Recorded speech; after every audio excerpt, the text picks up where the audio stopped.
then this is on. There we go, off mute. All right, welcome everybody to tutorial. This is prefix filtering black holes and protecting your business. My name is Barry Green. Been around NANOG for quite a while. You can find my name out there, just Google it and stuff like that. I'm now working for Juniper. I did a switch just recently. My colleagues over here endeavoring in this effort, got Dave Barrett from Barak from AT&T, Mark Pryor, who just also at the same time and this is not coordinated, but he also joined Juniper at the same time. But Mark I knew from Asia Pac when I lived out in Singapore days, and he's been doing a lot of this sort of work with the IRR out in Connect.com and then RNet and RNet. What is the RNet? Yes, the Australian Academic Research Network, right? So the goal of the session is we're going to what happened post-mortem right after the last NANOG in February. We had an industry event when it comes to prefix filtering. So a bunch of us in the community decided, okay, we're going to have to take this area of our industry, which is routing policy, best practices of routing policy, how we do it, and start to refresh the materials. The last round of these materials happened back in 2001, 2002, 2003, and there was a break, and apparently we need to keep refreshing this within the community. And this sort of refresh and working on this sort of basics is part of what the NANOG tutorials are all about. So who here, just as a general question, who here, raise your hands, operate their own internet route registry? Anybody? A couple. Let me tap into your questions here, tap into expertise. Who here is the person in charge of routing for their autonomous system? All right, quite a few, good. So this is, some of the materials and some of the thinking will probably help you out with this because that's what we're about here. This slide deck will be provided on the tutorial page, so when we get through with this, we'll push up the PowerPoint slides. So we'll have a PDF, we'll also have the PowerPoints. The idea behind this is kind of like a philosophy of part of our job, everybody here in this room, is we got to convince our management to do certain things. We got to convince our peers to do certain things. And a lot of times it's very helpful to go and cut and paste a slide. And it's really funny, as I was refreshing the stuff and I was looking at the IR material, I was joking with Mark, and I'm noticing that slides he did back in '98, I'm seeing in other people's presentations in 2001 and 2002, 2003.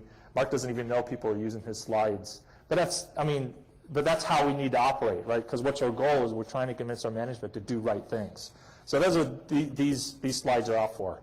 Our learning objectives, this is kind of like the tip of starting like each NANOG for the next 3 to 4 NANOGs, doing a more and more detailed sort of tutorial. So those of you who are regulars at NANOG, and even if you're not a regular at NANOG, like the next NANOG, we're going to get more details into the policy language, more details into refreshing of the new filtering technologies, because a lot of the materials out there, I know both Cisco and Juniper have more detailed and more advanced filter and policy languages, policy tools available to them. So we want to get that knowledge out to the community.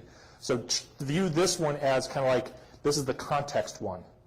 And the idea behind all this is setting up as a NANOG curriculum is like a year from now, you can take somebody on your NOC team and you can say, watch this tutorial, watch this tutorial, watch this tutorial, watch this tutorial.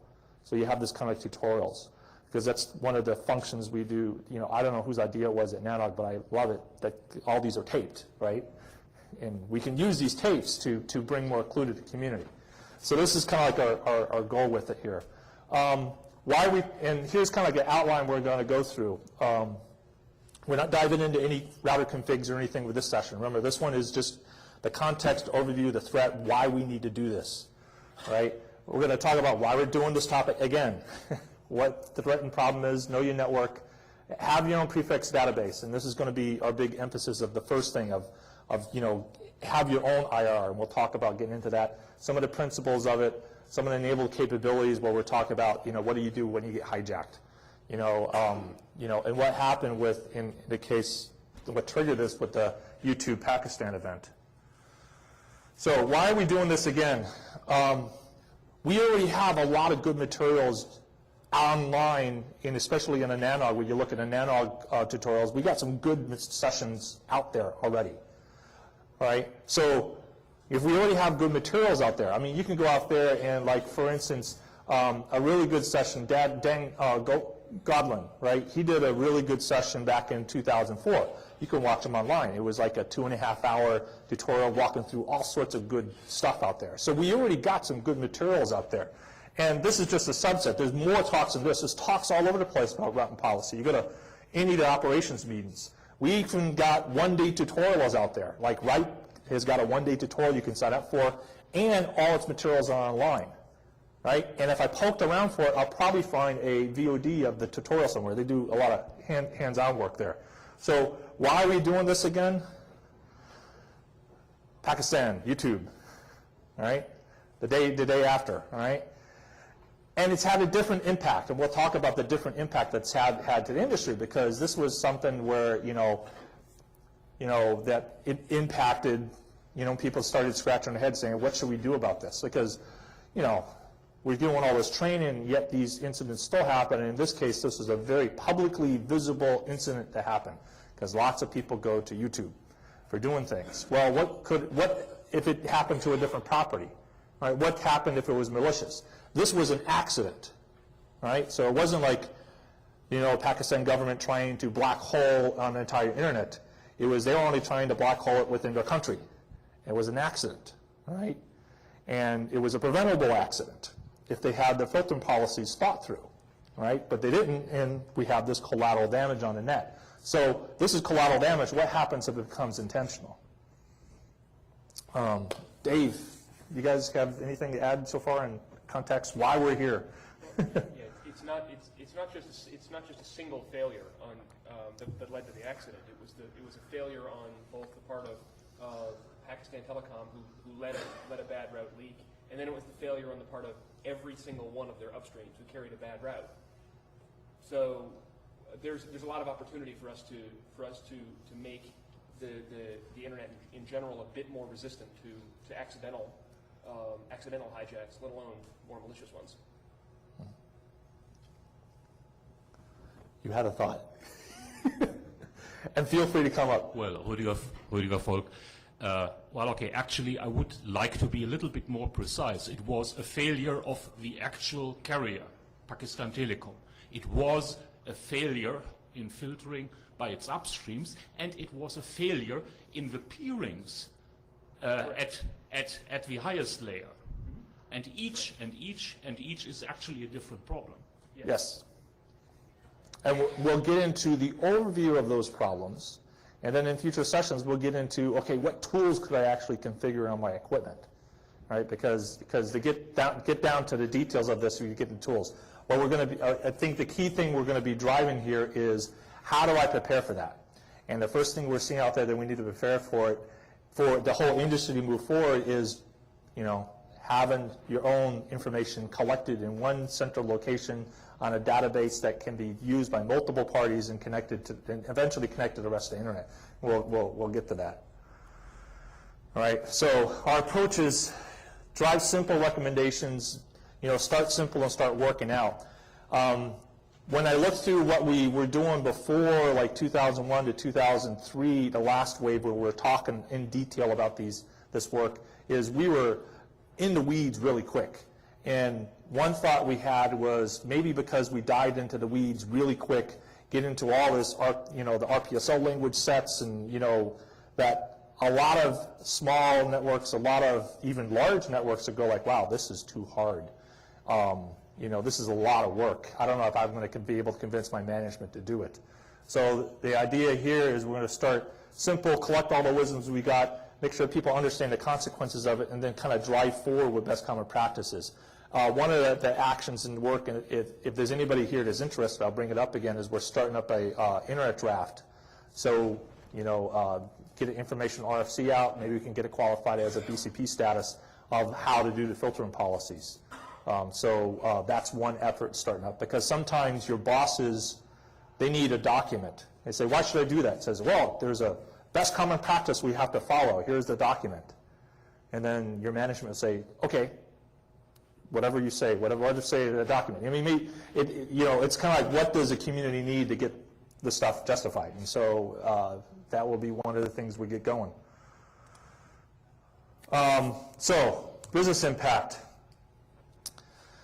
There's a perceived threat out there of bad route information leaking out. All right, it has happened and will happen again. It happens from mistakes. It happens from policy failures. There are bugs. There's also intentional. All right, and the intentional you don't hear a lot about, and that's planned because the people usually doing intentional don't want you to find out about it. Right. Usually the ones who perpetrate are the criminal side of the internet industry.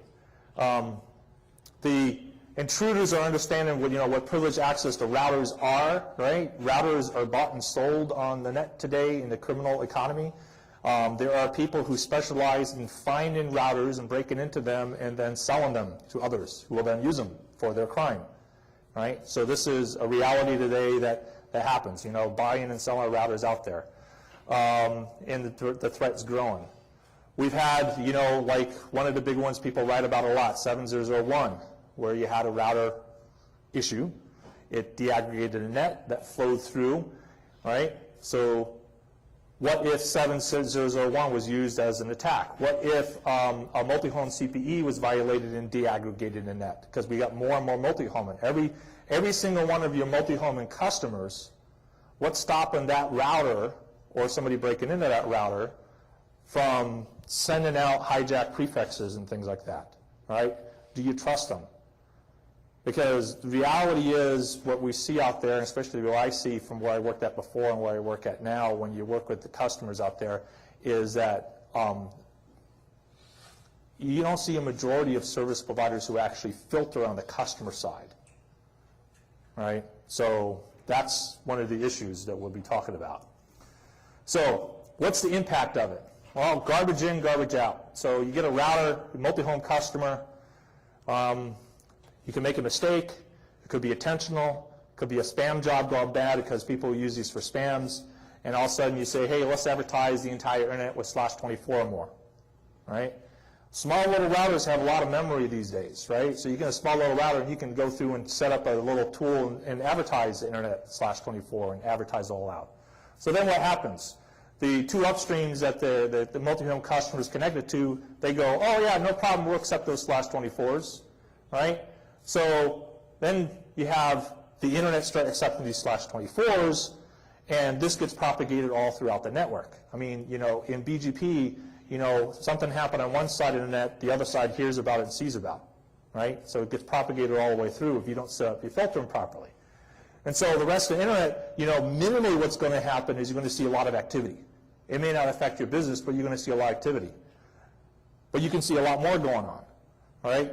Let's advertise the entire internet /24. You can have everything go, head down that way. Now, some like this stuff, like I've seen, like in one country, 99, I think, one country advertised a /8 out of the APNIC block. Didn't configure the router properly. And all of a sudden, you had all this traffic from APNIC all head down to that one country. Boom, the links go up. And what saved the situation was the links blew up. Right? So the links congest, BGP drops, the advertisement gets withdrawn, right? And they flap for about 2 hours that way, all right? So let's take that scenario. I'm going out there and sending out a huge APNIC block. I got a transoceanic link. I advertise it. Everybody sends traffic down that link. The link saturate, it drops. I get a withdrawal, okay? Everybody tries to stabilize. Before it gets to stabilize, the link comes back up. Advertisement goes out again, traffic goes down, link goes down again. And this was going on for like an hour. All right. So you get things like this, and that is causing a lot of pain throughout the net. Right? So this sort of stuff affects everybody who's connected with BGP in some way, shape, or form. all right? So this garbage in, garbage out, you know, it does happen, all right? Fortunately, we don't have people out there who intentionally want to, like, let's do this just to cause pain to the net, right? You're not going to see the criminals go out there and do it, because the criminals are saying, hey, I need the net to make money. So when you hear, like, you know, Team Cumry and others talk about the miscreant economy and stuff, criminals don't, you know, stay away from these attack vectors because there's no money in it. They want the net to be there so they can make money off their other schemes that are going out there and stealing and doing credit card fraud and things like that, right? You can't do a phishing attack if the net's not working, right? So they'll keep the net up with that. But, you know, we do got people out there who want to cause terror and other activities out there, and that's one of the threat vectors in there. And we have situations like we did with Pakistan and others with it, all right? So this is why you need to care about these things. We talked about these different mechanisms to actually build more resiliency to your system. I don't know. I did run across one situation remarkably like what you're talking about in a prior company I worked for. A misconfigured load balancer decided to announce a /16 as a series of /32s, and took out pretty much a region of the ISP because it was accepted and then propagated to the next router, and then those routers crashed. So that was the danger of even having a prefix filter, where the prefix filter allowed a /16 LE32. So yeah. So Mark, have you seen any more from your operational days of? No, I've been relatively lucky. I haven't seen that. I've read NANOG and that sort of thing and thought, oh, isn't that good that it hasn't affected me? But perhaps that's because I've mostly been on the end of one of these long transoceanic links, and it usually takes some problem to actually get down there. Yeah. So the good news around all this is the techniques we're talking about right now and that we will be talking about in future tutorial sessions are not techniques that need to be created. They're already there. So we're not talking about anything that we need to build this. We haven't created this technology yet. We're talking about technologies which exist today, which you can download today, which you can configure today, all right? So we know these techniques work because we've seen, like in 7001, I know people at service providers who said somebody had to call them to let them know something was going on because they had prefix filtering policies that protected them. And they saw no impact to their customer base, right? So we know these techniques will work because the people who do it say that it works for them, right? So we're not talking about, you know, things that is rocket science in the future. These are things that you can go back and today or log on while you're in there and start looking at your network and thinking about how would I do this on my own network. Bad news is we got more and more multi-home customers increasing, right? Because as more people depend on Internet Protocol as the telecommunications network of the future, and they need to be building resiliency for their businesses, they will be multi-home and out there, and that means they'll be BGP speaking, right? So we got more and more of this. Really, really bad news out there is many times people will go out there, and even if a vendor goes out there and makes a policy, it says, you cannot telnet into the router unless you set a password on it. Well, what's the person do? They put a password in there that's easily guessable. You know, like, oh, let's put in Cisco. You know, and the joke is even on Juniper routers, a password to put into Cisco. You know, so what do? You go out there and try to connect via telnet and go, what password do you try? You try Cisco. Ah, okay, I broke into a router. Now, somebody who has that low security posture, you have somebody who's BGP multi-home, and they don't even know that they got broken into, right? So there's more of this stuff, you know, going on. So it's impact with it. You know, some of the attack vectors you'll hear about, the denial of service to customers. If I hijack somebody, a traffic redirection interception, like instead of having people go to your DNS server, I'll have your DNS server come to my DNS server because I'll hijack your IP address. And then, you know, you won't even know that people aren't resolving to your authority. They'll be resolving to my authority. And when they resolve to my authority, what can I do with that DNS information? All right, so you can hijack a whole service over and do a bunch of interesting things with it.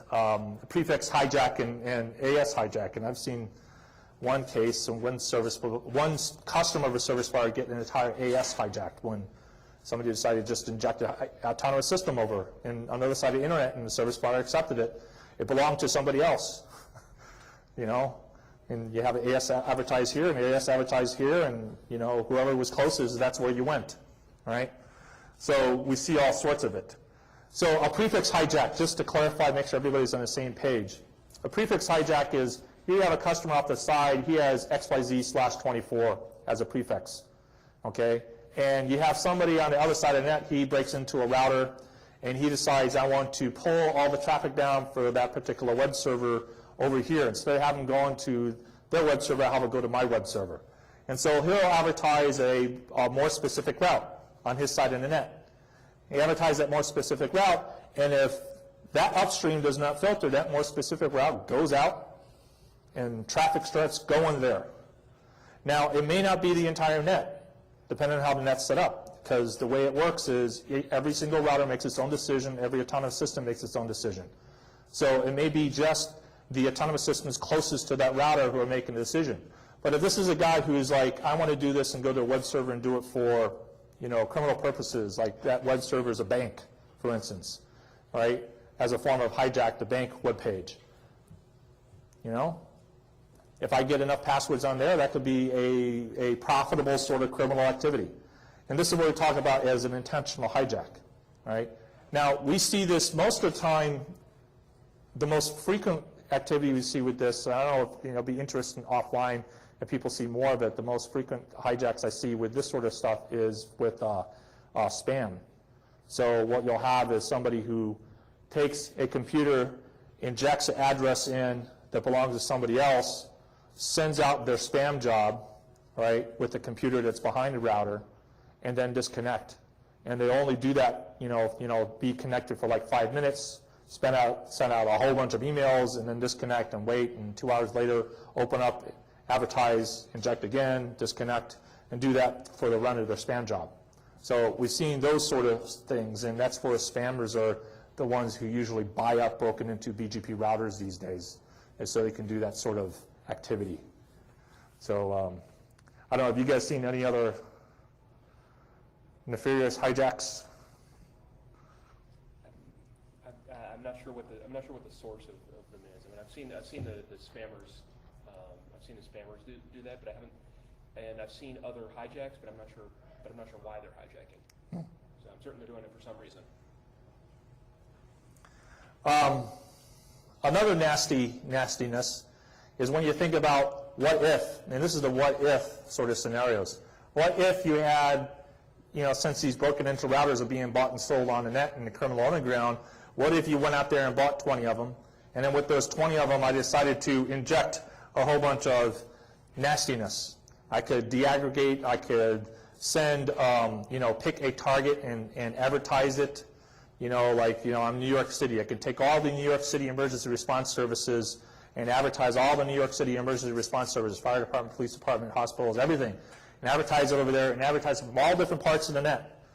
So I'm hijacking those properties, those IP properties out there, and then do some sort of physical world sort of attack, right? That will cause a lot of headaches with people. And the thing to think about is this. We're all talking about this where this is the internet. But what we as a community have to remember is long live the internet's dead. It is the future of the telecoms infrastructure. This is telecoms. I mean, telecoms of the future is running over IP. Everything's convergent over IP. This is NGN. So now you got a hijack and you ask this question. Hey, Mr. Telecom regulator, who's upset because my phone service was down for 2 hours because of a hijack. What do you explain to them? What do you explain to your citizenry where, a hijack has caused damage in your network and you couldn't get 911 services working? Right? So the impact to this, and this is why I said the impact to your business. Back in the 2001, 2002, 2003, it was still the internet would have been good. Would have been how do we support the 3G? And the 3G I'm talking about is 3G, games, girls, and gambling, right? So that's what 3G All right, so you got your 3G is what we were building before. Now this is the future of telecoms, and future of telecoms is about, you know, critical telecoms infrastructure used for critical things that binds us together, right? And so what do you tell, you know, the regulator who's upset? Because these are sort of things we get monitored on as an industry.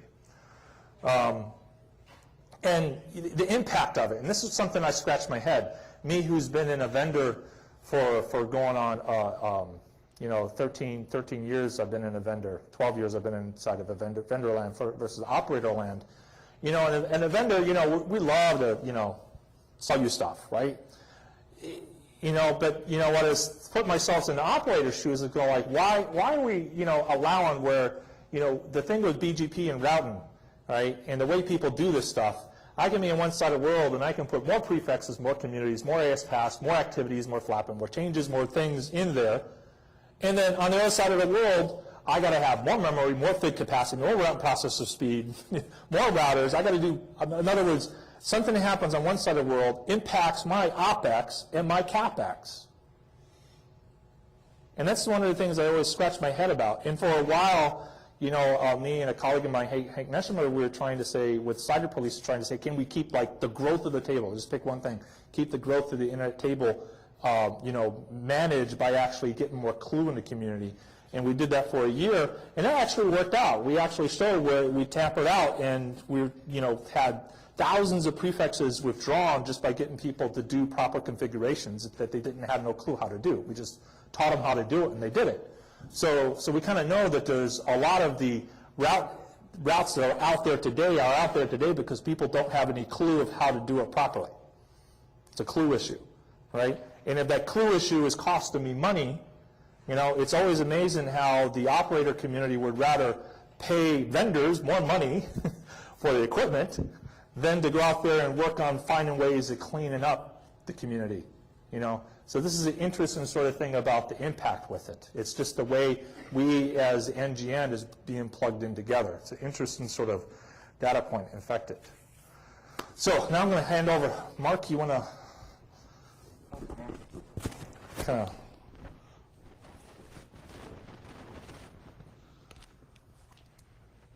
go through some knowing our network.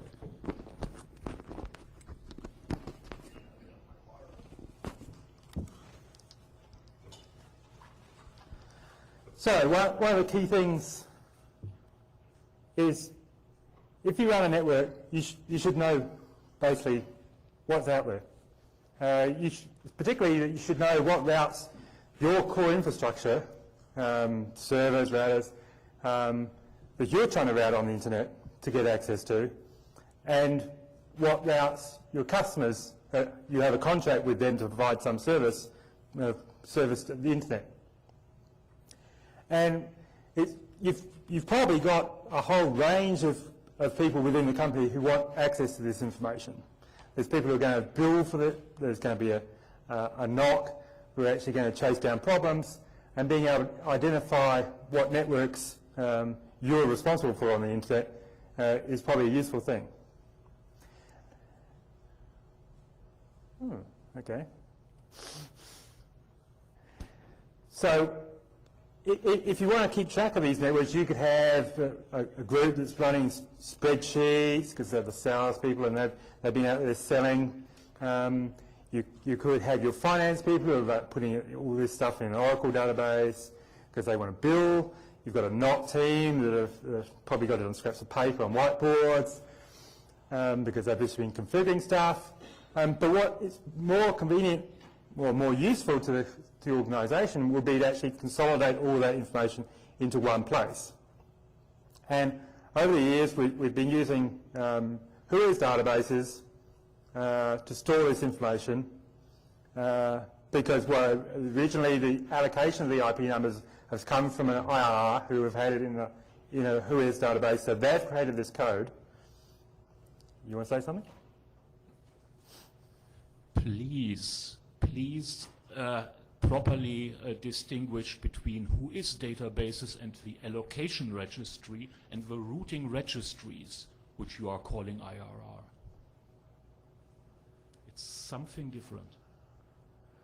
Well, it's something different in the manner of the data that's in there, but it's sort of leveraging the same sort of database in multiple ways, I would have said. Well, it's different type of data and it's different type of maintenance of the data.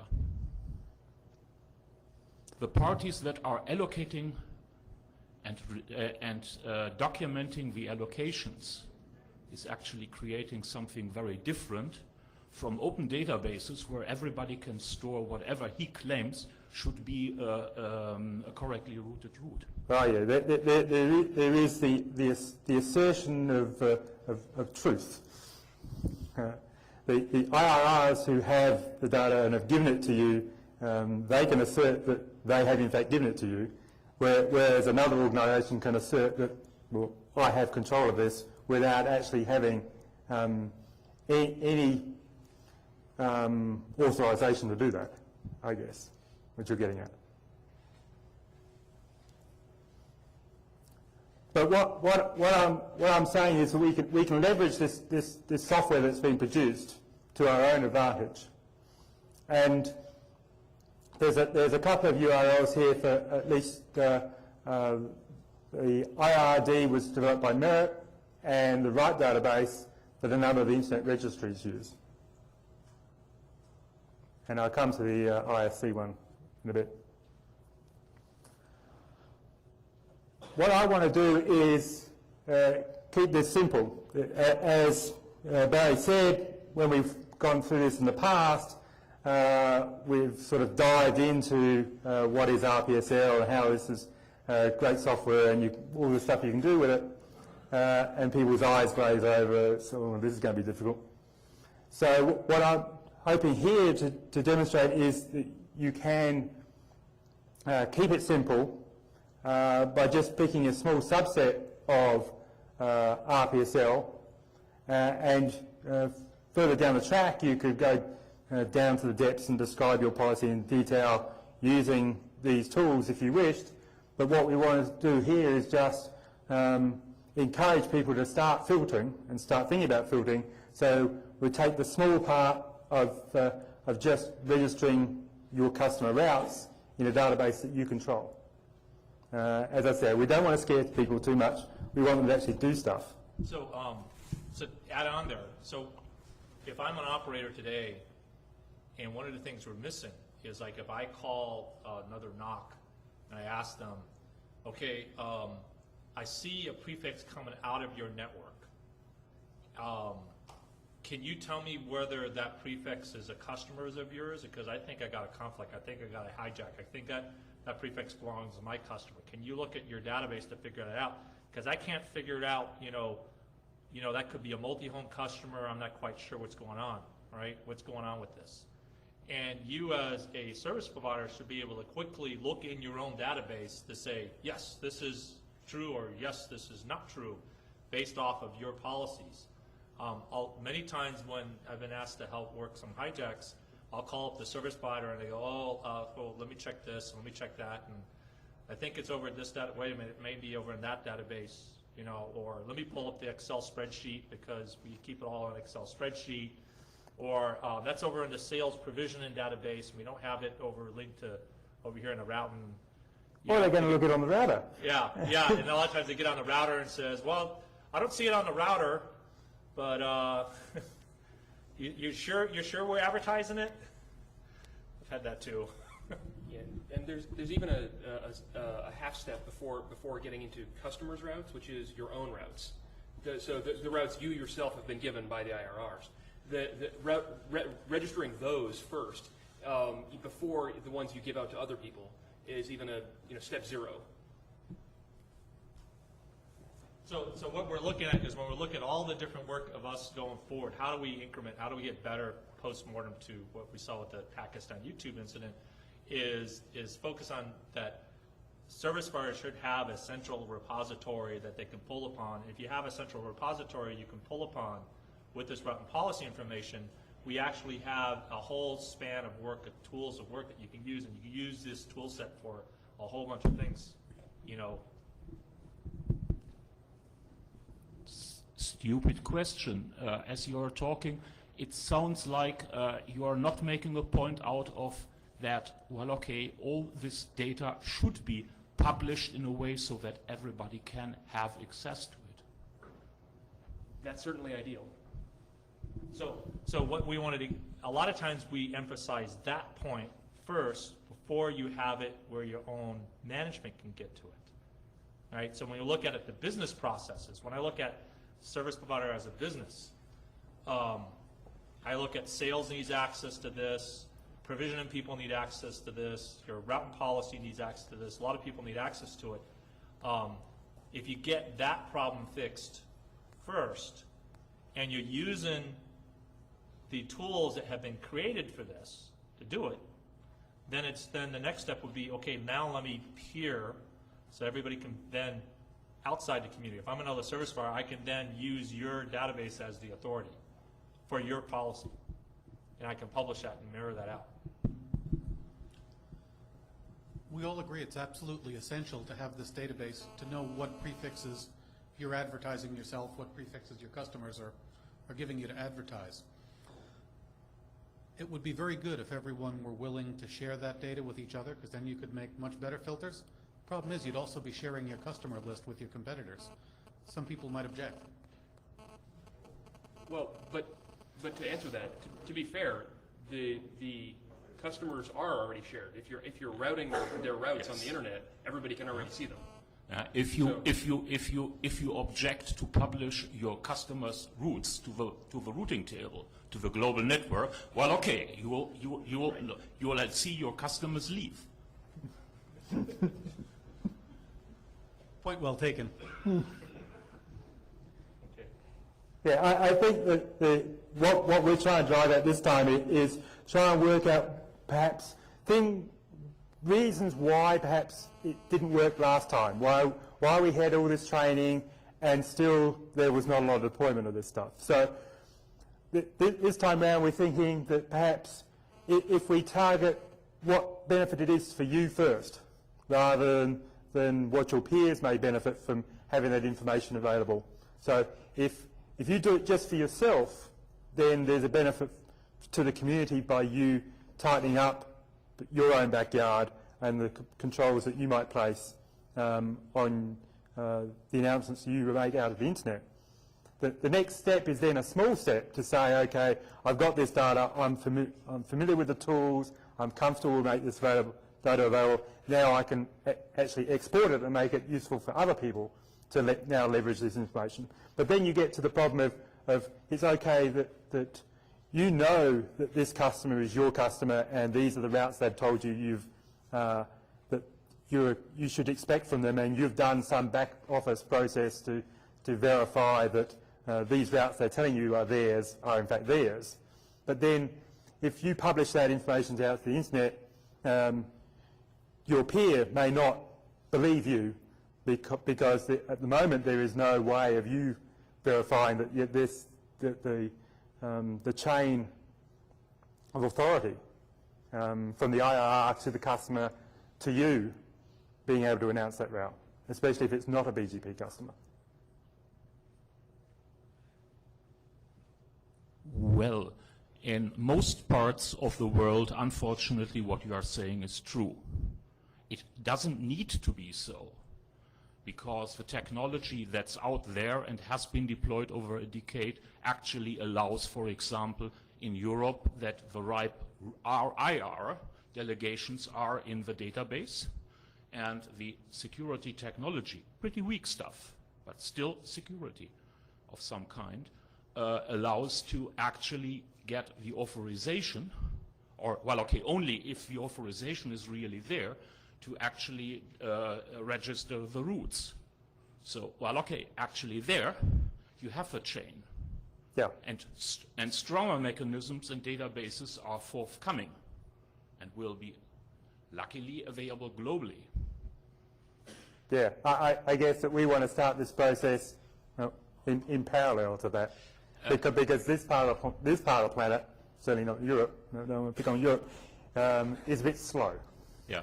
well, okay, the bad side is that, well, okay, actually building your own database and then publish out from there is kind of not going to help for the strong stuff that's going to come.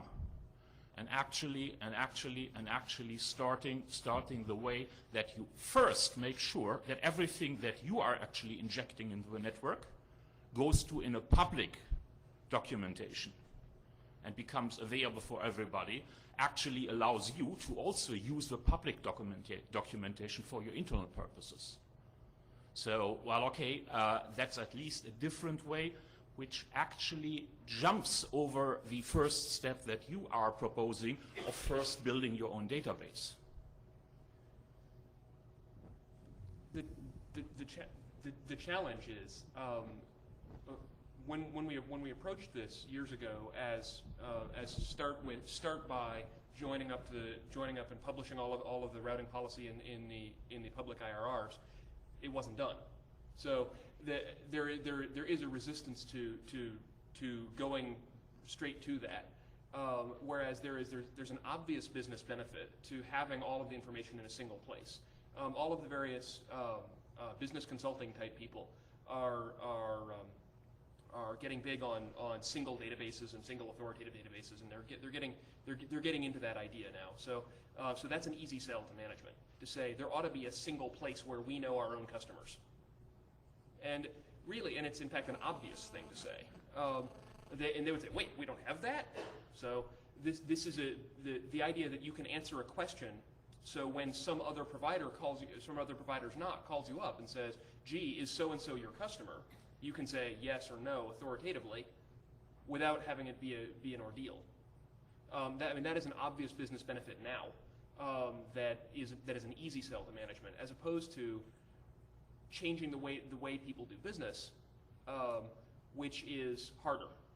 I mean, it's harder to go directly to, well, we're going to require that all of the policies, all of our routing policies, are influenced by publicly available data. It's a harder immediate sell until you start seeing the benefits from the publication.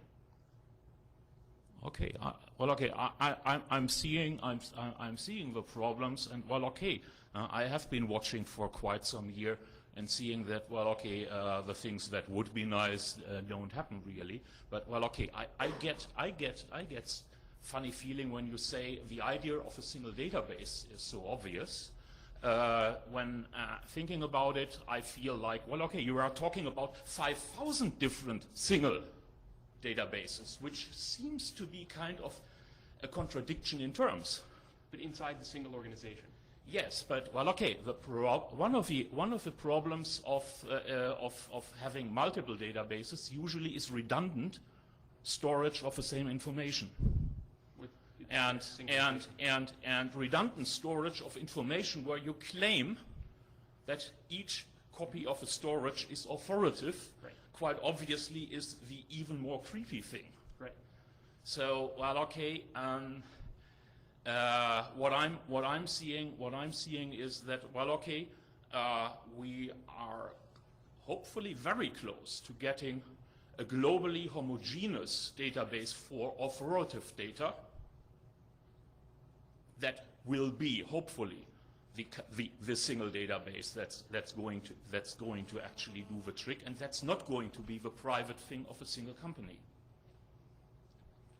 Half a year away.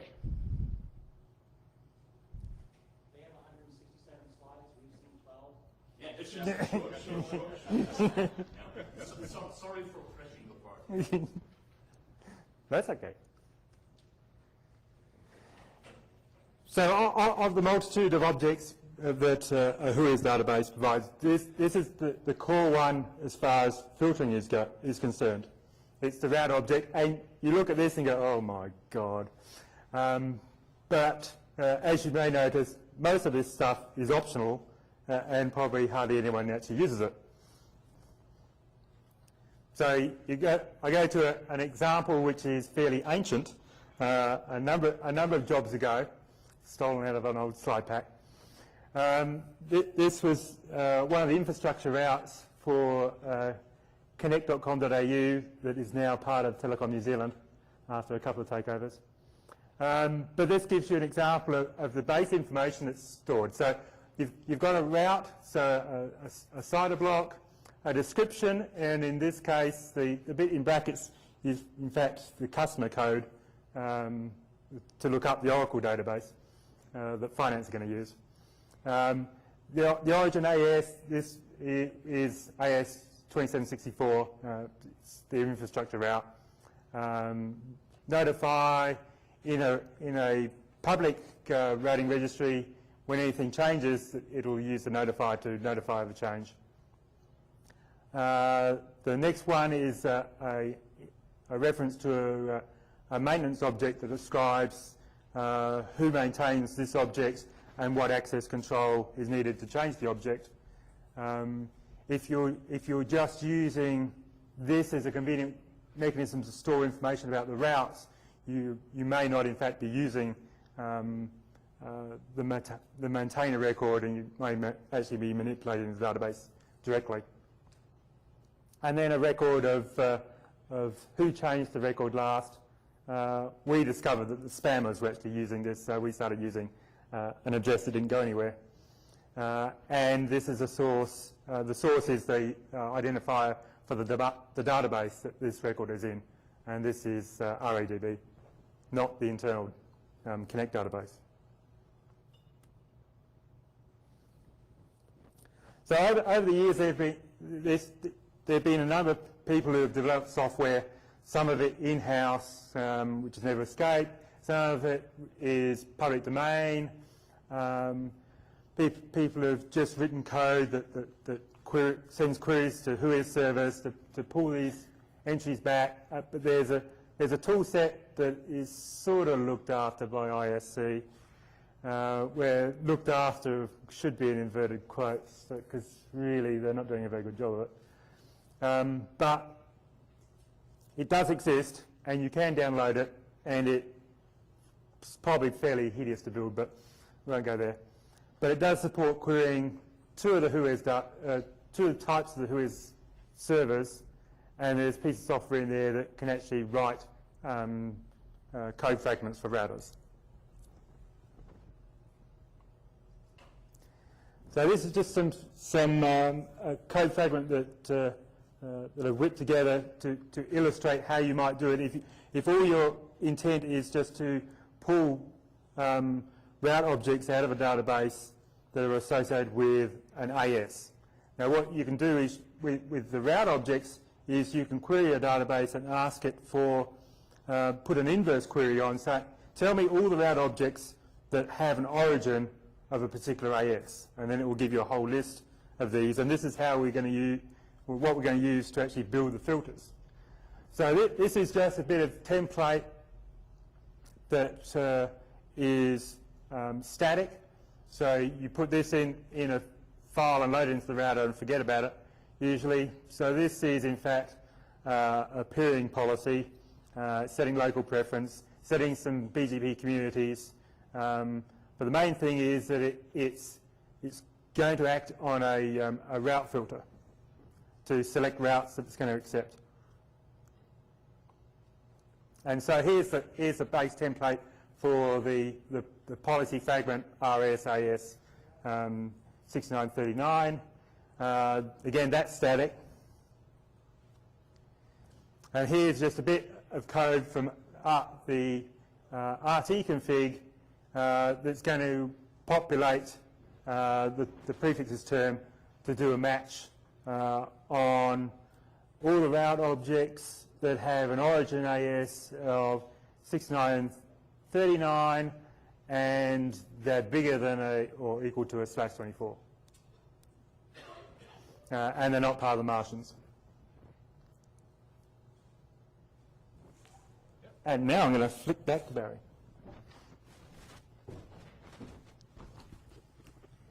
Any more questions?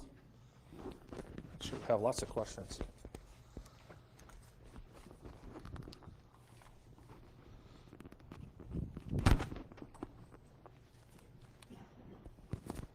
Okay. You got a question? Oh, yeah. Yeah, there was a piece of software that wasn't identified. Tom Daly from Dynamic Network Services IRR Power Tools, it's available on SourceForge. Richard Steenbergen, who we sail around the NANOG quite often, made this available. Works real well. Does pretty much what the IC tool does. It's just updated a little bit newer. Can you pop an email message over Sure. to Yep. me?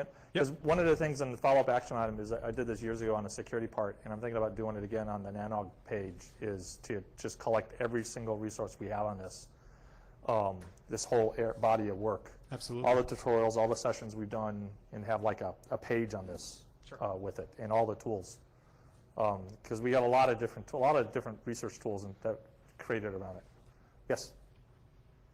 Yes, I've also been talking with Paul Vixie at ISC and a group of RTconfig users in hopes of improving the status of RTconfig. So there is still some hope that it may or may not return to some sort of life. Yeah. Well, I also heard rumors about this, and we are pushing for it. There are more tools using the databases.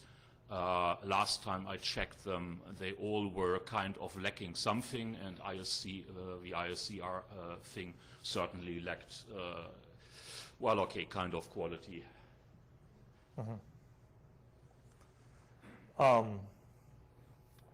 Some parent fundamentals. So let's step back out of the policy tool of having your database and on parent, because what can you do now if you're a, small, medium service provider, you're multi-homed, what sort of things can you do now? Principal guarded trust. We set up our policy mechanisms with BGP where there's a check and balance to it. When I advertise out to my upstream or my peer, I set up a filter of saying, here's what I'm going to advertise to them. On the opposite side, because we're peering with each other, we've agreed upon what I'm going to send them, and they're going to send to me. I put an egress filter out to say, here's what I send them. They set up an ingress filter to put a check on that. And that sort of check and balance is kind of how we've kind of built the net with it. Now, a lot of times people forget that, and this applies at any of the BGP boundaries. Any of the BGP boundaries, just check and balance. You put a filter saying, here's what I send. The other side sets a filter says, here's what I receive. Have agreed upon contract. And a lot of the large RSPs, this is contractually spelt out. You have a contract and says, here's exactly what goes between these two parties, and there's a contract, and you build a filter on both sides to enforce the contract with it, right? So that's principle with it.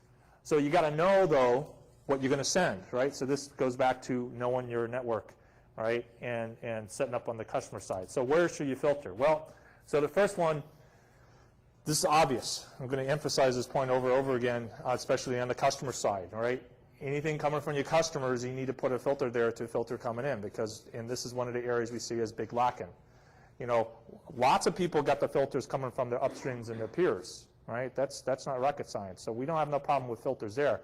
The strength of those filters may be in question, but we do have the filtering coming in from there. Our problem set that we have in the community is the filtering on that side, on the customer side. That's the big gap in there, and that's where we see the mistakes usually coming from, right? The other areas we have what we call policy containment filters. In other words, set up your filters on the egress. You'll set up your filter and say, here's what I send to you based off of business practice.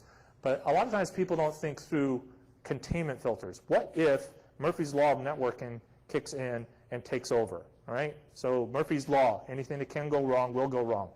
Murphy's Law of networking, anything can go wrong will go wrong at just when all your customers are online, all using your network simultaneously and at your peak hours, right? So the Murphy's Law of networking is really bad. And this kind of happens out there. And you also have the MIT problem, not the Massachusetts Institute of Technology, but the thing that was grilled into me from the radar days is this is maintenance injected trouble, right? So, you don't want to get maintenance injected trouble into your system there. And that a lot of times happens.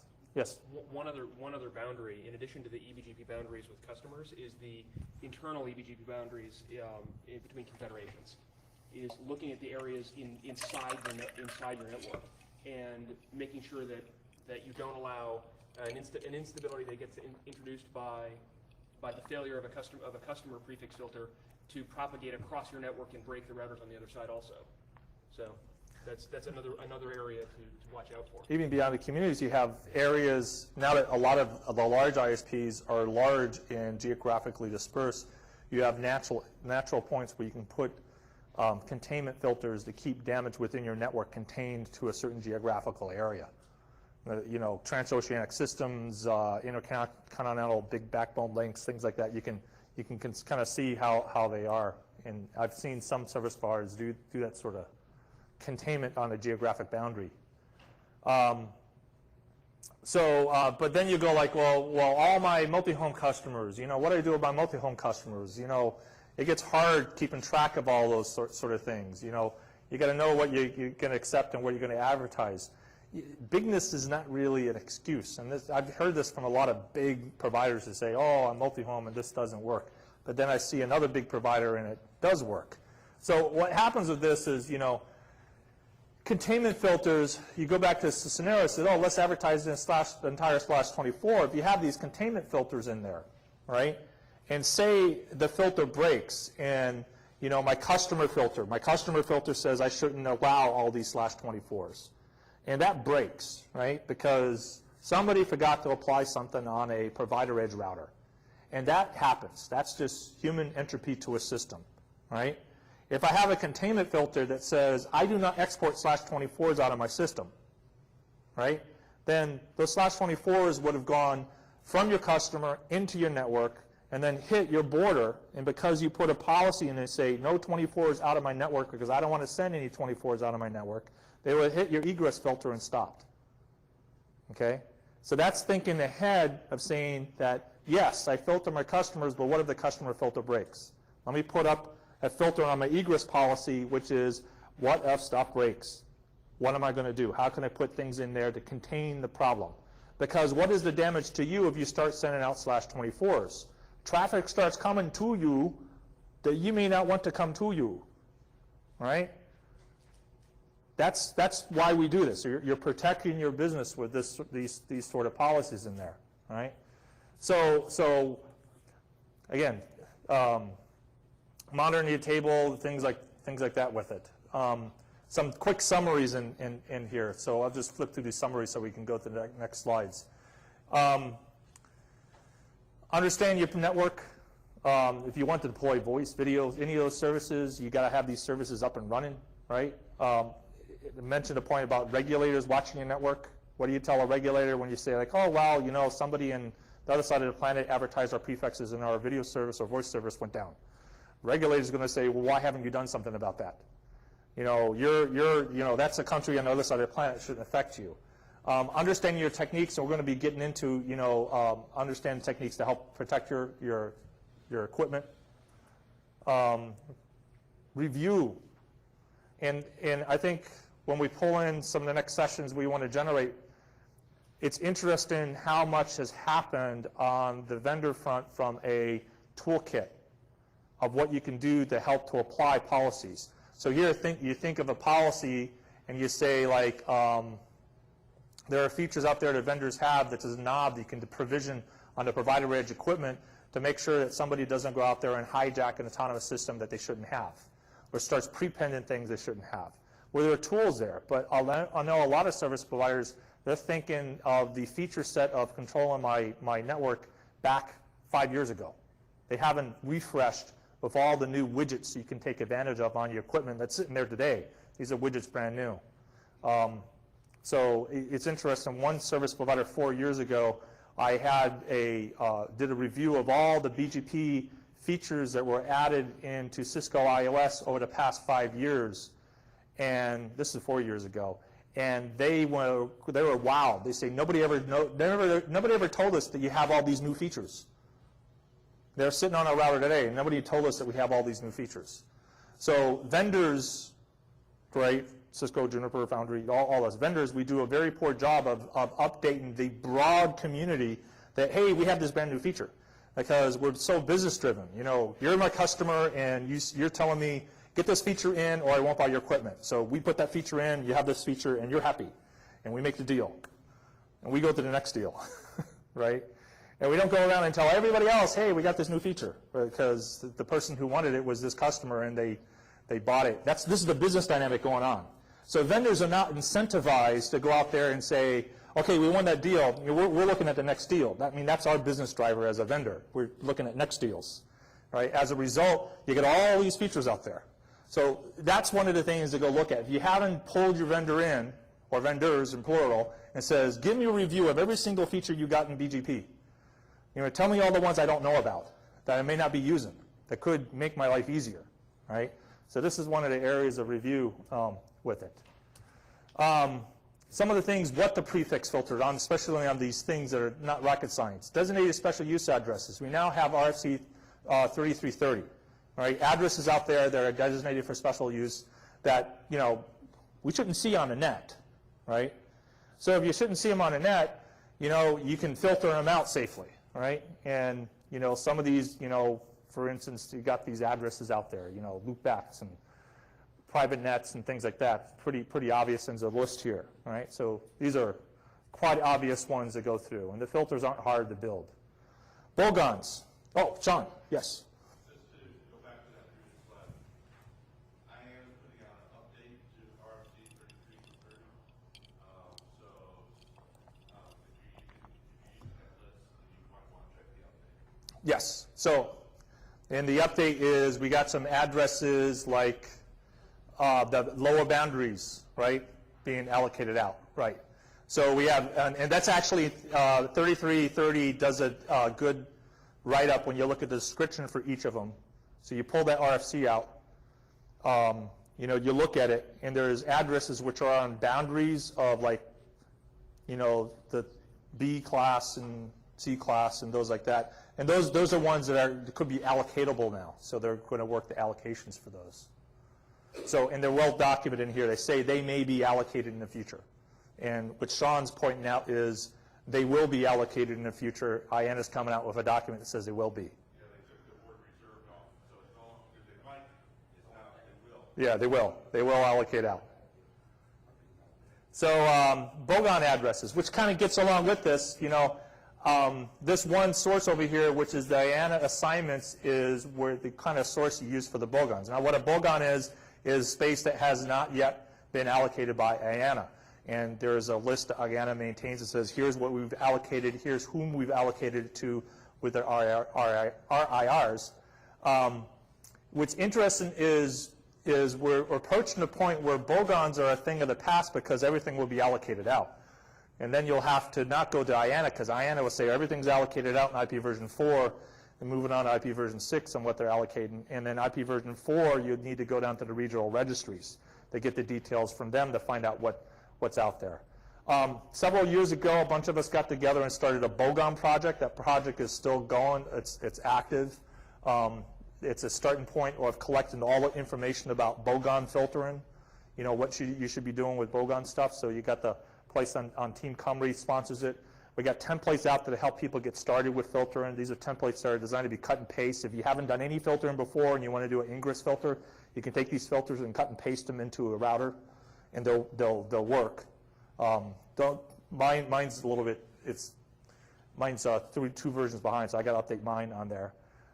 There's 3 modes: build your own Bogon filter, use one of the templates, and then a third system that a lot of people don't realize is we have this thing called the Bogon route server, where, because the problem with the Bogons is you have to maintain this, right? IANA keeps on allocating, right? And if you're doing Bogon filtering and IANA allocates a block out there, you got to maintain it, you got to update it, you got to look at it every month and find out there's new allocations. I got to change it. Otherwise, you're going to have people on the net who are getting new addresses out of new address blocks, and they won't be able to get to your customers, and your customers won't be able to get to them. So what Team Cymru did is they say, let's set up a BGP router, and we'll do an eBGP multi-hop to you, and you set up a filter, and if you get this particular community for these Bogons, they'll advertise the Bogons to you, and you set up the filter to null zero it. So you null zero the routes and drop the prefixes so you don't carry them. So you get a benefit of the null zero benefit, and you also get the benefit of not routing them out there. And the details and instructions are all on that page. And there's some people who use that. An example problem with static Bogon with the static Bogon list. There were all kinds of problems getting a 69.x for quite a while, and Cisco's autosecure feature included a static Bogon list for a while. So it would be whatever it was at the version at the time the iOS was created, and of course that was right for about 8 minutes. So and it tended to be done to be used by people who were not then maintaining the lists. So yeah. So the net police concept. This is a filtering concept that as you come up with how do you set up your filtering architecture. Yes? Can you go back to the Bogon stuff? Right. I think it is important to clarify that using the Bogon feed means you will most likely, if you follow the instructions, have null routes for the aggregates that you learn from the Bogon servers. But until you do the route filtering, you don't prevent yourself from learning any more specifics from within that range. That's true. So there's a lot of ability Yeah. to get overridden, Right. which is why I do the manual filter. Do the manual filter. That's true. Then think through that. I haven't used it myself. I was just advertising the Cumry. The services is there. Of course, I'm a manual sort of guy. I like to have my own database and then do my own configs and have control over my configs is my personal management style. But you want to put all the options out there because different networks have different requirements. So net police filtering. This is a coin I termed years ago based off of this philosophy of taking what the regional registries give as their boundaries of allocation. So a regional registry will get a big block from IANA. The regional registry then has a policy group, and since each regional registry is a bottoms-up policy mechanism, in other words, the membership figures out what their policy should be, right? So RIPE, RN, LANIC, APNIC, they all figure out what their policy should be, and then they say, here's our policy. And the policy would be, say, okay, for this block of addresses, our minimal practical allocation, is a /20. In other words, we're not going to allocate we're not going to allocate 21s and 22s and 23s, 24s. We'll do a 20. We'll do we'll do like a 19. We'll do 18, but we're not going to do anything in a longer prefix, right? We're going to that will be our minimal boundary. And then someone came with an idea, says, hey, instead of upgrading my routers because I get all these prefixes I don't really need to carry, I'll filter on that boundary. I'll just filter on that boundary because I, as a business, decide that this is what I'll do. That's where this idea came from, is they say, first the RARs came out with this concept, minimal practical allocation, and then a couple of businesses, right, these are service providers or peers, running as a business, came up with a business decision and says, look, I don't need to carry all this extra stuff. It doesn't do me or my customers any good. I just won't carry it. I'll just filter on that boundary. So there's two modes of doing this. There's one mode where you take the minimal practical allocations and you filter hard on it. Whatever the regional registries say, that's why I filter on. And then the other way of doing it is to say, here's my, I'll just do it all at 24. So the first way, we call it strict mode. The second way, we call it loose mode. All right? So the strict way and the loose mode of doing it. All right? There are sites, each of the regional registries have different sites that they say, here is all of our allocations, and here's the minimal boundaries for each of them. Right? So they'll set it all up. So it's all well documented on the net. It's easy to go check on to do that, sort of work for that. And this is an example of what a filter would look. So this is like a strict mode where I say, okay, here's an APNIC filter, and this is old. Don't look at this. This is really way old. This is years old. But it gives an example of how I would do like a greater than, less than, greater than 9, less than or equal to 20, right? As one style of doing the filtering, right? But you have to understand the consequences of this, right? So this is a business decision. When we talk about protecting your business, this is part of your business decision. You have to think through, what's good for my business for this, right? Taking in more prefixes take up more memory, right? Taking up more prefixes smaller could take up, churn time. I have maintenance overhead. It will cost me more money to maintain this, right? Doing this filtering in this way. Because I have to make sure I check with the regional registries and what their allocations are, because they are not static organizations. Each of the regional registries are doing their updates and things like that. There are holes in this. Like, for instance, each of the regional registries now have infrastructure allocations that they carve out. For like, okay, here's for exchange points. Here's for, you know, things like that, right? So there's things of how you do that. Yeah, question. All right, so you have to understand the consequences. Think through with it. So this is the second one where you know, the strict mode, the loose mode where you prevent to 24. Yes. Well, okay, 1 point for kind of the consequences. I think it would be a very good idea. Anybody who does such a policy actually should publish that it is using such policy, so that parties that actually deliberately are just doing more specific announcements at least have some point they can be pointed to. That, well, okay, if they do it this way, they will not be reachable. Right. That would be a good thing for the rest of the world to know if you actually make a choice to do this. And now why, so I'll give you the business reason why you want to publish your policy. So the business reason why you want to publish a policy is it saves you from getting a phone call. Phone calls to your NOC, phone calls to your help desk cost money. And if I can publish a policy where, like, somebody in Germany can find out somebody in Singapore has got a particular policy and they can look online and they know what the policy is, then that person isn't going to call me. They will know what's going on. All right? So that's a business reason why you want to, you know, equate it back to the business. There's good business reasons why I want to take, you know, if I choose down these paths and update my policies down there, this is why you want to make it public. So everybody knows exactly what you're doing with it. And again, this is an example of, you know, everything's at 24. This is a loose check. So strict check, loose check, 2 different modes with it. Bottom line with this is, it's interesting, one large service provider who had to be called was doing this technique during 7007, and didn't even know that there was something going on out there. Their routers were not affected. Lots of other service providers, their routers were affected. This particular service provider, their routers were not affected at all because they were using this approach to protecting themselves with ingress prefix filtering. Right? What happened in 7007? The net deaggregated. What did this network do? They filtered at the regional registry boundaries. That means all this deaggregated prefixes, they hit their filters and their filters dropped it. Didn't touch their routers at all, right? So it's a technique that some service providers will raise their hand and say, like, hey, it saved us. Now they're speaking as a business. And remember, this is all going to the realm where this is all the NGN, this is the business part of why we should be doing this filtering, to protect our business, right? So it's a proven tool. And these templates, both the templates Steve did and I did, we have in here ingress prefix filter and strict mode, loose mode. There's actually 2 filters, strict mode, loose mode, maintaining it. And part of the reason to maintain it is all the new regional registry allocations for the templates in there. Saying again, all right, customers.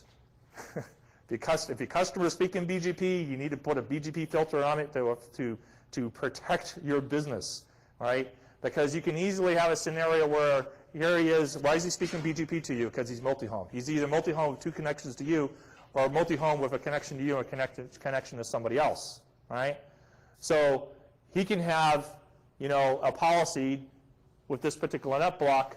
He should only announce this to his peers, should only accept them from his peers, and then, you know, you should have the strict in there, but then, you know, customers will start coming up with excuses. Oh man, this is so hard to maintain. And it is hard to maintain, but the consequence is simple. And we just flip forward here. This is the consequence. And I've seen this happen so many times. It's funny. One of the wildest cases I had, I was working at Singapore Telecom years ago, and I'm doing a trace route to Japan, to KDD. And it's congestion, right? I'm going like, what's going on with this? I'm trace routing this, and it's going out to the University of Singapore. From the University of Singapore, it's going to NEC's corporate network that happened to be connected to the University of Singapore. From NEC, it's going up NEC's private backbone into Japan. From NEC's private backbone in Japan, it just exits into Japan itself. So here was basically a configuration policy mistakes chained on top of each other, where I had all of my commercial traffic going out through a university system, up a private backbone into Japan, and that became my primary link into Japan. I was scratching my head, why is this going on? Right? And why this was going on was the filters were not set up properly in multiple places. My filters weren't set up properly. The university filters weren't set up properly. KDD's filters were not set up properly. Right? So it took a day where we all had to go through and say, you know, we had to all clean up our filters, right? Because everybody's filter was all messed up. Right? So there's a case where I was one part of the chain of calamity of errors there that caused all the backbones go up there. He's got a war story. And I'd like to just point out, AS path filtering is not good enough. That AS path filtering does nothing to prevent any of these problems. AS path filtering is very nice to solve certain types of problems, but not this. And it is completely insufficient. So it should not be looked at as any kind of serious protection against a deaggregation event or a hijack event. Right. These days, when I set up my filtering policies, when I'm actually sitting down with a customer, it's using a combination of a prefix filter and community filter and AS path filter. And each of them has their strengths, each of them has their limitations, and then you kind of work with them together to actually reflect what your filtering policy is. And a lot of times I help the customer sit down and force everybody to write down in English. They want to get into configs a lot of times, and I say, no, let's write it down. Let's write down policy and what do we want to have happened. And then once we write down what we want to have happen, then we look at our three tools with prefix, community, and AS path, and we find out how do we express that policy now in a configuration. So writing a policy down is important, because if you jump through and says, oh, I'll use AS path filtering for everything, well, it's a tool that only does certain things, a tool in your toolkit.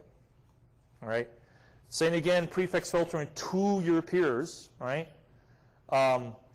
Prefix filter is all to your peers. This is going out to your peers. You know, certain things you should filter. You know, you don't want to send designated special use addresses out of your network. You would be embarrassed. You don't want to send out net 10 out of your network. You will be embarrassed, right? That happens every now and then. You don't want to send default out of your network. I've seen that happen once. That is weird. It was weird how far it went before it got dropped. So you don't want to send out lower boundaries. Yes, you're going to, inside your own business, you're going to be doing funny games to maintain your business, which means you're going to be playing around with /32 here and this, that, all over the place. All right? That's part of the business. We all know that. If you all run a network, we all know we've had to do these certain tricks to get a customer happy really quick. All right? You don't want to have any of those games advertised out of your network. All right?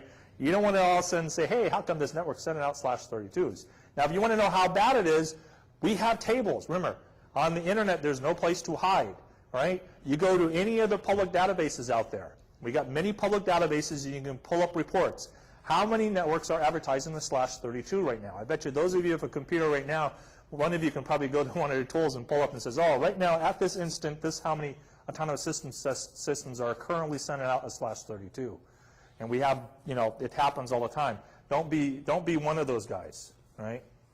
So, but these egress filters, right? These are protecting the industry from the stuff. They can get very large. So this is why you want to, ask these questions. What do you allow your customers to do? How do you advertise your prefixes out? What communities, right? One of the questions a lot of service providers ask themselves: do you really want to send your communities out to the world? I mean, a lot of times your communities are for your own management. Do you want to send them out to where the rest of the world finds out about them, right?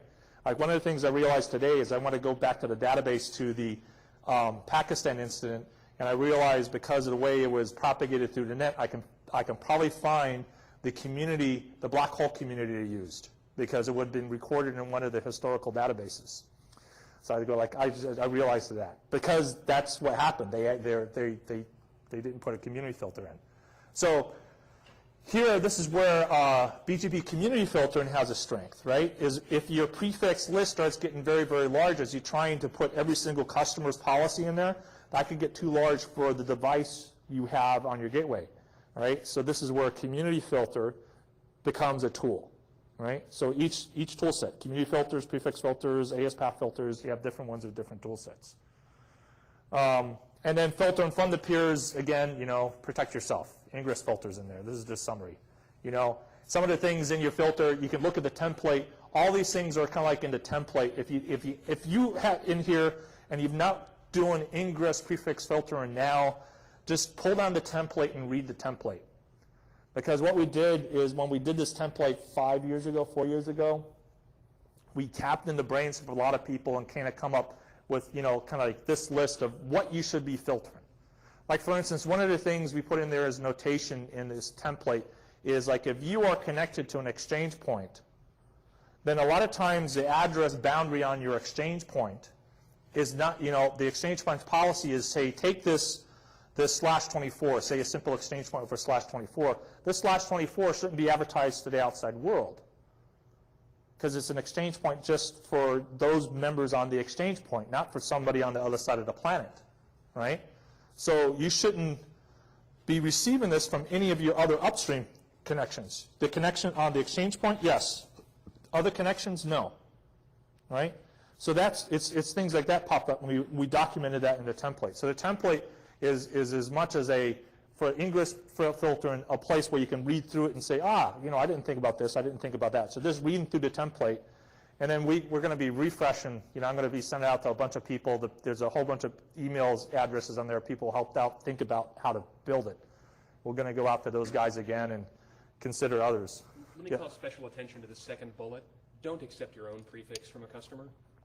That's no more specifics. Yeah, and no more specifics of your own prefix.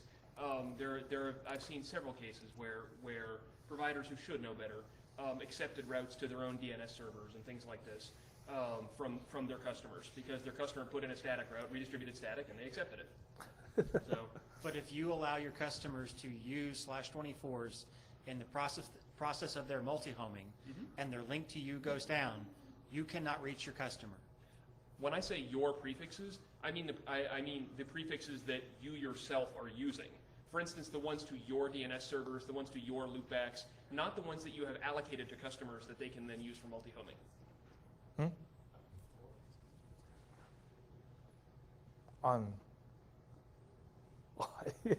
Don't let them announce your AAA servers either. Yeah.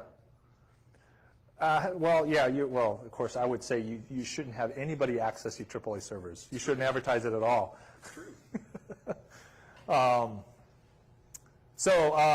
Let's walk through, how do you work a prefix hijack real quick, since we're getting ready to finish up here. Because this happens a lot, all right? So here's a scenario. Here I am, customer, I got a /19 coming out. Somebody injects a /24 for my DNS server. All right, same scenario here, infrastructure stuff. So you got all the DNS traffic now routed over there. Then you start asking questions. First thing, how do you detect that the hijack is happening to your business? All right, who is doing the hijacking?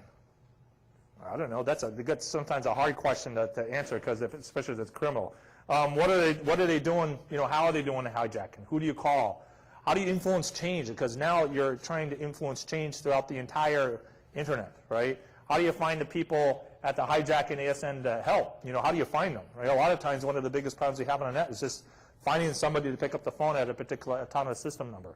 What if an ASN won't help, right? Because we run into those out there.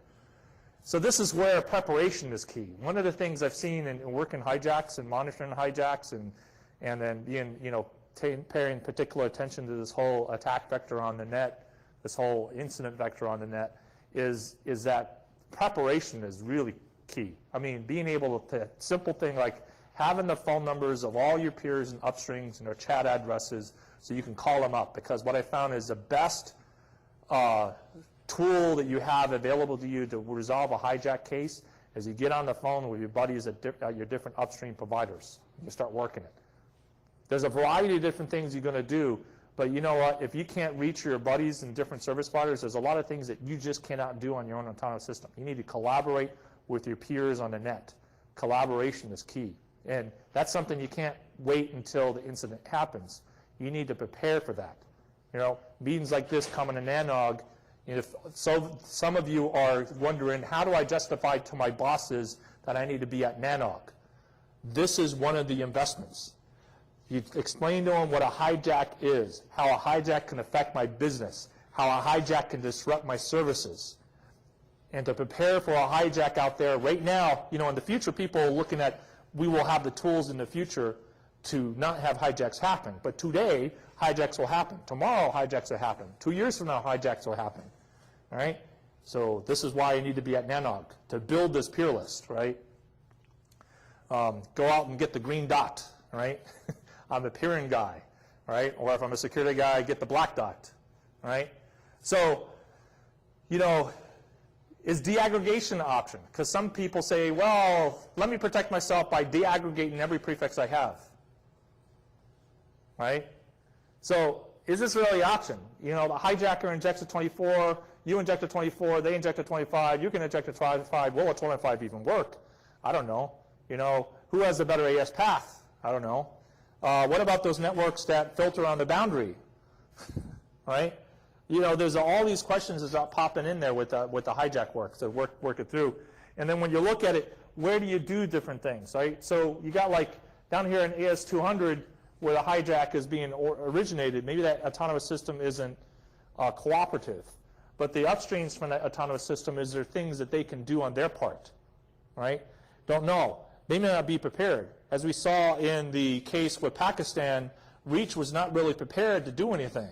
They were going like, what do we do? What do we do? And they didn't really think through, what if somebody hijacks a downstream from us? What can we do? Can we do a filter, drop in an ingress filter that filters that prefix? Well, they weren't doing any ingress filtering on their peers. They didn't have the ingress filtering in place. So, you run into these sort of, what do you do at each point? And this is an exercise that each organization should walk through with themselves and say, here's our network map, here's how we're connected. Let's do a tabletop exercise of how would we work a hijack, all right? Because, right now there isn't a big motivation for these hijacks to happen. So when they do happen, fortunately for us, they've been maintenance ejected trouble. There's been somebody who did something, it messed up, and then a calamity of errors happened, and it had a consequence on the net, all right? That hasn't been like intentional. So speaking of which, what happened? Well, what happened was the government of Pakistan was upset with YouTube, right? And they did what's within their rights as a national government to say, we're going to protect our citizenry, or we're going to filter, or we're going to protect my stance in the government, whatever. National governments have authority over the citizenry to do certain things, and they put out an order to the telecom providers to say, go filter this.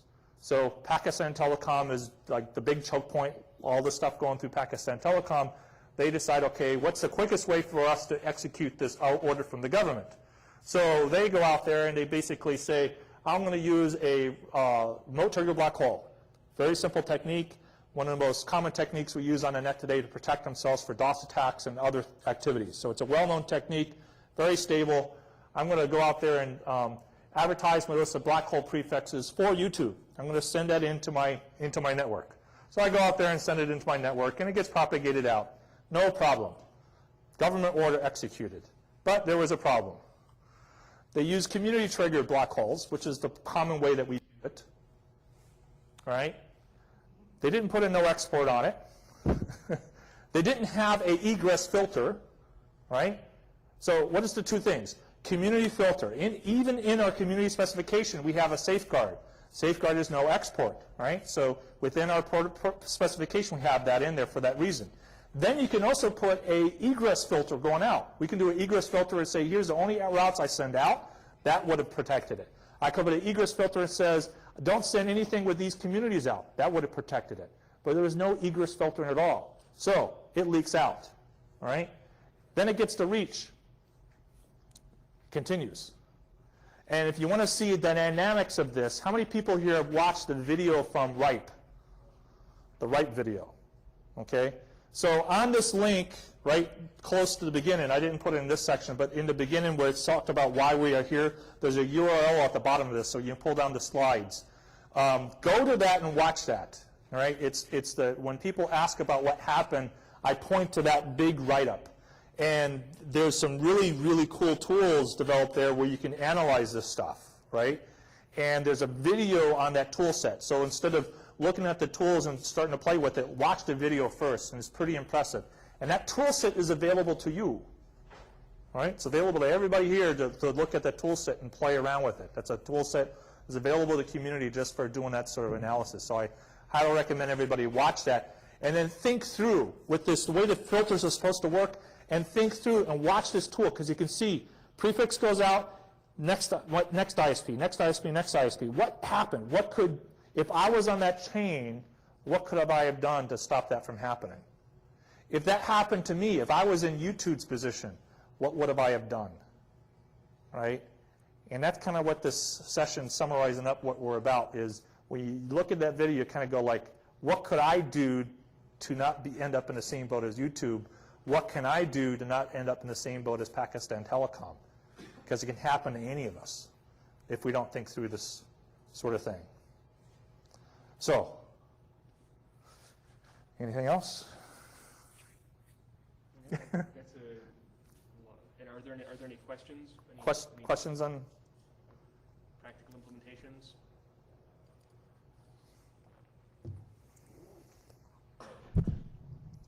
So you spoke at one point of having a database that contained all your prefixes and all the customers' prefixes.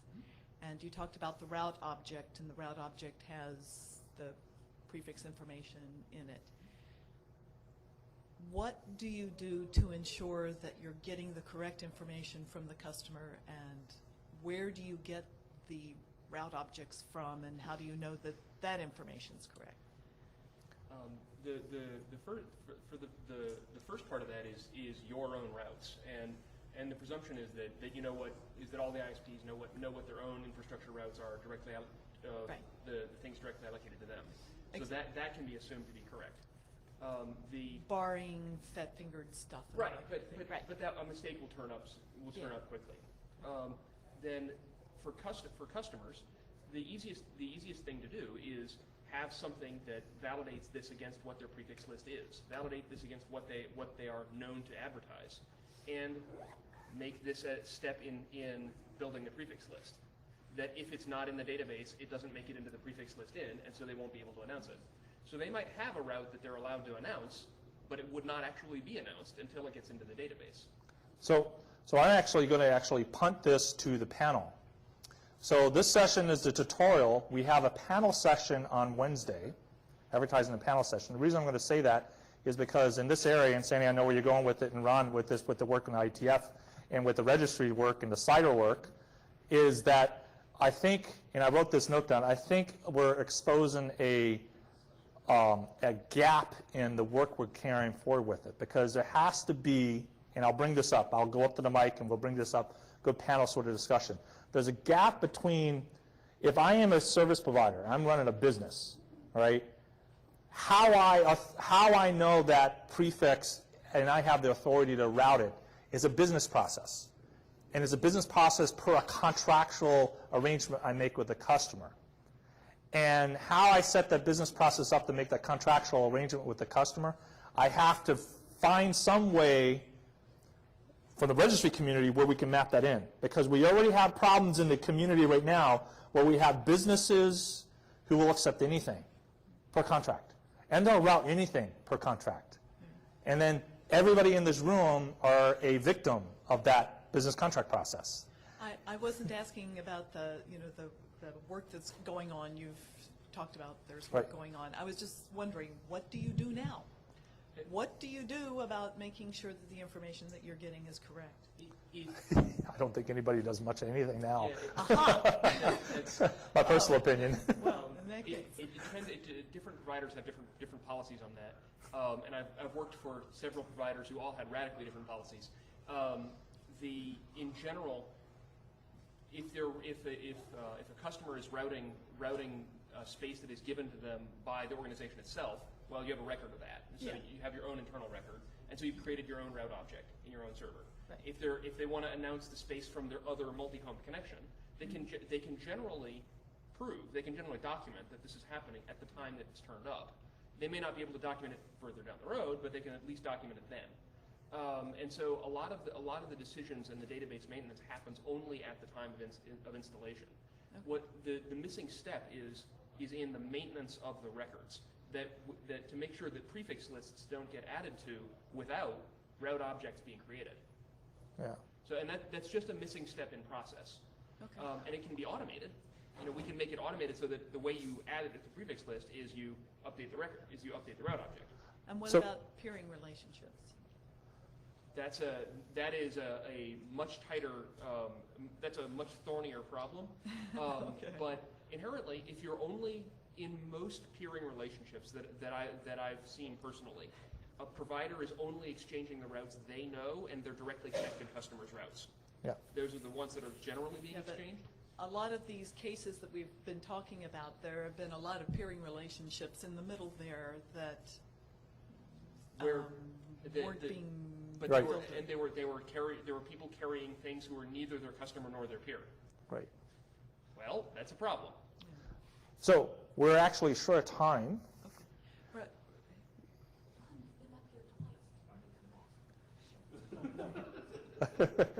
We have break, and then if we have time at the end of the NSPSec BOF, is the BOF in this room? Next room. All right.